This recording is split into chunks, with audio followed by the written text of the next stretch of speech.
Magandang balita, Biblia. Mga Gawa, Kapitulo 13, versikulo 13 hanggang 52.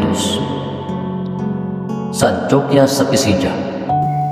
At sinabi rin niya sa iba pang bahagi, hindi mo hahayaang makaranas ng pagkabulok ang iyong banal. Nang maisagawa na ni David ang kalooban ng Diyos para sa kanyang kapanahunan, siya'y namatay at inilibing sa piling ng kanyang mga ninuno at siya'y dumanas ng pagkabulok. Subalit ang muling binuhay ng Diyos ay hindi dumanas ng pagkabulok. Dapat ninyong malaman, mga kapatid, na sa pamamagitan ni Jesus ay ipinangaral sa inyo ang kapatawaran ng mga kasalanan. At ang lahat ng sumasampalataya sa Kanya ay pinalaya na sa lahat ng pagkakasala na mula sa mga ito ay hindi kayo kayang palayain ng kautusan ni Moises. Kaya't mag-ingat kayo upang hindi mangyari sa inyo ang sinabi ng mga propeta. Tingnan ninyo, kayong mga nangungutya, manggilalas kayo at mamamatay, sapagkat isasagawa ko sa inyo ang kapanahunan ang inyong bagay na hindi ninyo paniniwalaan, kahit na may magpaliwanag pa nito sa inyo.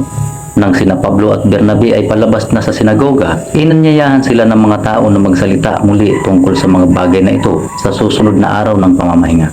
Pagkatapos ng pulong, sumunod kina Pablo at Bernabe ang maraming Hudyo at mga relihiyosong hintil na nahikayat sa Judaismo.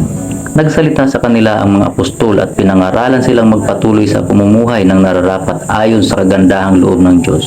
Nang sumunod na araw ng pamamahinga, halos lahat ng tao sa lungsod ay nagkatipon upang makinig sa salita ng Panginoon. Inggit na inggit ang mga Hudyo nang makita nila ang napakaraming tao, kaya't nilait nila at sinalungat si Pablo. Ngunit buong tapang na sinabi ni Pablo at Bernabe, sa inyo muna sana dapat ipahayag ang salita ng Diyos. Ngunit dahil itinakwil ninyo ito, hinahatulan ninyo ang inyong sarili na kayo'y hindi karapat-dapat sa buhay na walang hanggan. Kaya't sa mga hintil na lang kami pupunta. Ganito ang inutos sa amin ng Panginoon. Inilagay kitang liwanag sa mga hintil upang magdala ng kaligtasan hanggang sa dulo ng daigdig. Nang marinig ng mga hintil ang mga salitang iyon, sila'y nagalak at nagpuri sa salita ng Panginoon at sumampalataya ang lahat ng hinirang para sa buhay na walang hanggan. Kaya't lumaganap sa buong lupain ang salita ng Panginoon.